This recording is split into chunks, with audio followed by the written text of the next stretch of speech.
Estamos en Notimundo Estelar. Información inmediata. El secretario de Estado de Estados Unidos, Marco Rubio, visitará Ecuador del 2 al 4 de septiembre de este 2025 en el marco de su gira internacional que incluye también a México. Vamos más allá de la noticia. Notimundo Estelar en FM Mundo con María del Carmen Álvarez. Nos acompaña Santiago Carranco, él es internacionalista y coordinador del Laboratorio de Relaciones Internacionales. Santiago, muy buenas tardes todavía y gracias por acompañarnos. Le saluda María del Carmen Álvarez. Muy buenas tardes, noches, María del Carmen, y también un saludo a todos quienes nos escuchan el día de hoy. Un placer para mí siempre estar en su espacio. Gracias. Santiago, ¿cómo ve usted pues esta visita de Marco Rubio a nuestro país? ¿Esto confirmaría el fortalecimiento de las relaciones entre ambos países? Bueno, es importante mencionar lo siguiente. Esta es la cuarta visita que hace Marco Rubio a la región latinoamericana, y esto se enmarca dentro de una agenda estadounidense muchísimo más amplia, que es, en primer lugar, lo que justamente ha recogido una entrevista de CNN de un alto funcionario estadounidense. El objetivo de estas visitas, no solamente de estas, sino de las tres anteriores, es justamente tener más presencia de Estados Unidos dentro de la región latinoamericana, algo que en los años 2000 se perdió justamente por esta vuelta que tuvo hacia la región del Medio Oriente, y con esto contrarrestar la influencia china que justamente durante estas épocas logró tener una mayor presencia en nuestra región. En segundo lugar, y esto es algo que ya se habría venido hablando bastante estas últimas semanas, contrarrestar el tema del crimen organizado y específicamente contra los cárteles que se han determinado como terroristas globales o terroristas transnacionales por el mismo gobierno de Estados Unidos. Y en tercer lugar, que esto también es algo importante porque es uno de los temas en sí que se ha mencionado cuando se le preguntan sobre Ecuador, y que también lo he recogido en otras entrevistas, es el tema específico de la recepción de migrantes o la recepción específico de solicitantes de asilo que tiene Estados Unidos, y que Estados Unidos está buscando mandar estos solicitantes de asilo a terceros países, y Ecuador podría ser justamente una opción de este tema. Veamos revisando algunos de estos temas que podrían tratarse en esta visita de Marco Rubio a nuestro país. Por ejemplo, el tema de China, esto que es importante, que haya presencia de Estados Unidos para frenar un poco la influencia china en Latinoamérica. Pero, ¿qué decir con respecto a la relación que tiene Ecuador con el gigante asiático? Recordemos que hay un tratado de libre comercio que tiene poco más de un año, que por cierto se han generado algunos cuestionamientos a los objetivos que se habían planteado, que no se cumplieron, y las exportaciones han ido pues disminuyendo, sobre todo cuando hablamos de las exportaciones no petroleras y no mineras. No se ha cumplido con estos objetivos, pero de igual manera sigue siendo un socio importante comercial para Ecuador. De hecho, sí, es nuestro segundo socio comercial más importante. Esto no podemos de ninguna manera negarlo ni en sí. Obviamente tenemos un acuerdo de libre comercio firmado, el cual es progresivo específicamente para el tema de importaciones desde China, en el cual inclusive hay productos que la exención arancelaria van a llegar a los 15 o a los 20 años. ¿Qué quiere decir esto? Es un tratado de libre comercio que ya lo firmamos, ya lo ratificamos y lo debemos respetar, obviamente, por el principio de pacta sunt servanda que nos rige a las naciones civilizadas.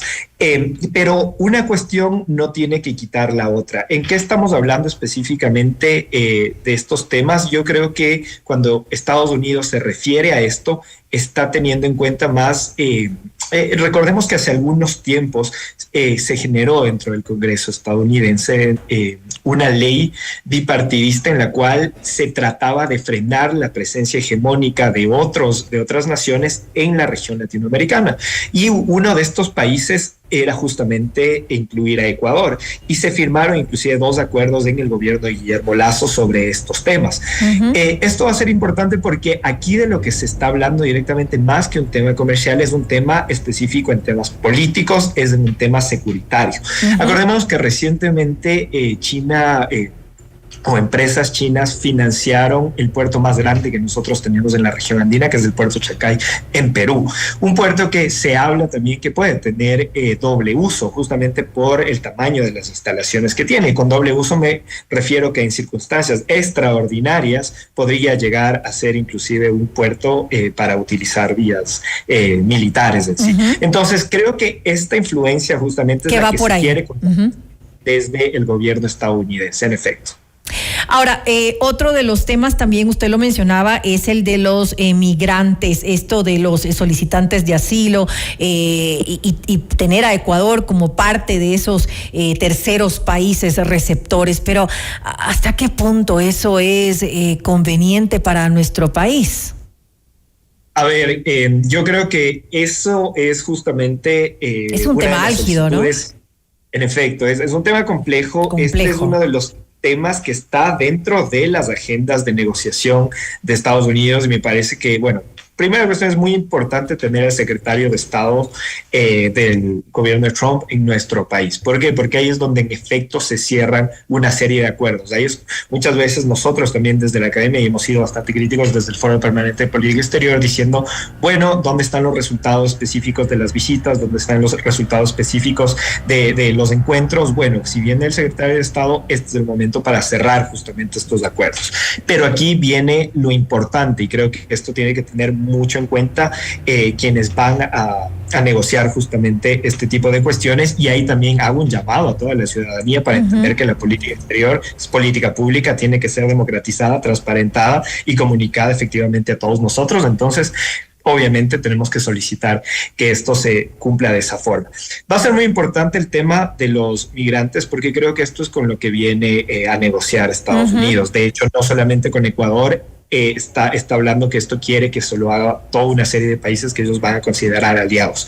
El punto es cuál es la capacidad real de Ecuador para recibir posiblemente a solicitantes de refugio o solicitantes de asilo. Hay que acordarnos que esto no simplemente es una recepción específica de migrantes, por así decirlo, sino cuando nosotros aceptamos solicitantes de asilo o de refugio, el gobierno ecuatoriano tiene responsabilidades con quienes los acepta. ¿Qué quiere decir esto? Que les tiene que garantizar medios de vida, que les tiene que garantizar inserción social, que tienen prioridad inclusive, son grupos prioritarios inclusive frente a otros ecuatorianos para el tema de atención médica, y así una serie de cuestiones. Entonces ahí es donde nosotros nos tenemos que preguntar cuál es la verdadera capacidad estatal para poder recibir este tipo de personas. Suena muy complejo, ¿no?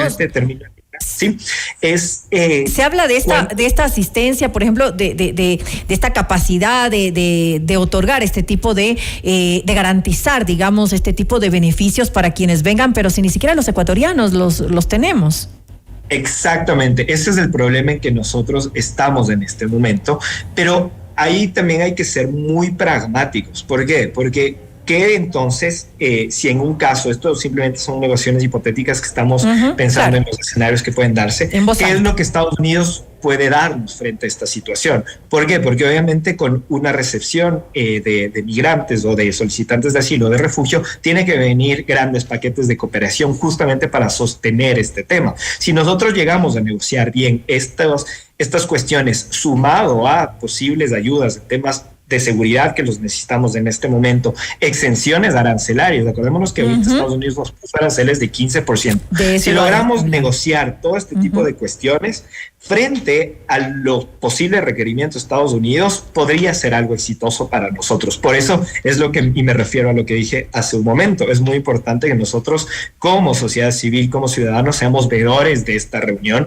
para ver cómo estamos negociando y que en este caso el Ecuador salga ganador. Los tenemos en casa, por así decirlo, y creo que podríamos tener un resultado muy favorable si jugamos nuestras piezas de manera correcta. Justamente, Santiago, el compromiso debe ser de dos vías. Tienen que haber beneficios para nuestro país, porque se habla de esto, de que Ecuador forme parte de estos terceros países receptores, con lo que ya hemos conversado, además de ponerle fin a la inmigración ilegal, es decir, que salgan nuestros ecuatorianos hacia Estados Unidos. Pero para esto necesitamos que se promueva el crecimiento económico, porque si no hay plazas de trabajo en Ecuador y si Estados Unidos de alguna manera nos impone aranceles, pues es como un círculo vicioso, ¿no? Exactamente, y eso también es muy importante también entenderlo. El gobierno de Trump y la administración de Trump ha sido bastante clara en su forma de negociar y ha sido bastante clara en sus prioridades. Y la prioridad de ellos es obviamente el interés nacional estadounidense. Entonces, esa es la base en la que ellos van a negociar. Ahora creo que nuestros negociadores, y de hecho justamente el mismo presidente de la República que se va a reunir con el secretario de Estado, tiene que poner el interés estatal ecuatoriano por sobre también cualquier otra cosa. Creo que ese sería el principio específico de la negociación. Y como bien usted lo dice, el gobierno de Trump también nos da este tipo de, ya nos ha dado este tipo de evidencias. Por ejemplo, ¿qué es lo que hizo con la Unión Europea? Directamente primero atacó y después negoció. En este caso, creo que es bastante parecido tanto con México como con Ecuador. Lo que es importante también es de mencionarlo es que con México se tiene ya una agenda establecida. Con México, en teoría, se va a negociar un tratado bilateral de seguridad. Con Ecuador, la agenda queda mucho más abierta. Por eso estamos en este momento generando escenarios hipotéticos de qué es lo que puede pasar. Pero creo que cuestiones que son importantes y posibles ganancias para Ecuador sería el tema de la reducción arancelaria, claramente. El tema específico de la negociación de si vamos a recibir migrantes, asilados o refugiados, por lo menos que ellos de una u otra manera tengan alguna conexión con Ecuador, que no sean personas que tienen algún tipo de enfermedad o por lo menos... ¿Conexión en qué sentido? Antecedentes penales. Tiene algún familiar en Ecuador, tienen alguna visita en Ecuador en algún momento, algún tipo de conexión como para no recibir personas, por ejemplo, yo que sé, que vengan de África y que no tengan posibilidad de insertarse dentro de nuestro país. Y que además Estados Unidos debería hacerse cargo de alguna manera. A ver, ¿podría darse importante esto?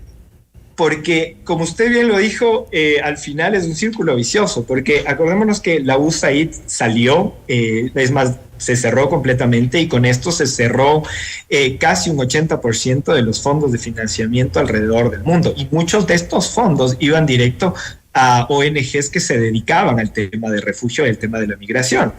Conocemos varias dentro del país, para no mencionarlas en sí, pero estas mismas ONGs, en el momento en que se cierran los fondos de USAID, ya se quedan sin fondos para ayudar en estos temas. Entonces, también otra cuestión que sería beneficiosa para el país es recuperar mucha de esta cooperación que se perdió en ese momento para poder, obviamente, tratar estas posibles exigencias de Estados Unidos. Entonces, si quieren de una u otra manera que aceptemos las cargas, que también es una carga para el sistema de salud, para el sistema fiscal estadounidense, que también nos apoyen específicamente con temas de cooperación o con temas de apertura del mercado para que nosotros podamos soportar estas cargas. Recordemos que Ecuador es una economía muy pequeña en comparación con Estados Unidos.